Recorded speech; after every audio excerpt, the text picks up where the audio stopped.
Hello, I'm Brian Cazeneuve, and this is Michael Rosenberg, and we're by the Sochi Media Center. We're within walking distance of the stadium where the ceremonies have just taken place. Michael, what do you think? Well, I thought it was big, I thought it was powerful, and I think that's sort of the image we have of Russia and the image that they want going forward. And it's interesting because the opening ceremony is always sort of how a country wants other countries to see it. And I think with Russia, there was this ode to the past, and these Olympics are really about sort of shaping this 21st century superpower. And I thought they did that. And I also thought it was nice just to have the ceremony with all the talk of potential attacks and security and all this. The games can actually begin now, and that's why we're here. Yeah, it was interesting, too, because there were little comments that people in this ceremony seemed to be making.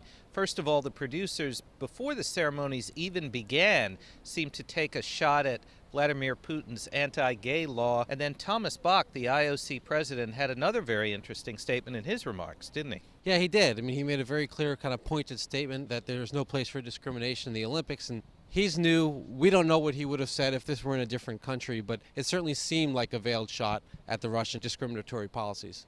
And it was interesting that Thomas Bach also said in his remarks that the world leaders should not put their political comments on the backs of the athletes. Perhaps a shot at the world leaders who chose not to come here out of boycott or whatever reason they may have had, including President Obama. Clearly, that is not something that we've heard at other opening ceremonies, so perhaps that was a statement that the IOC president was making on the other world leaders who decided not to come here. Perhaps to balance out the other statement we referred to about discriminatory policies. I mean, pretty clearly the IOC wants this to be about the Olympics, about people of all different cultures and different politics getting together, which is what it should be. Now going forward, we actually have competition.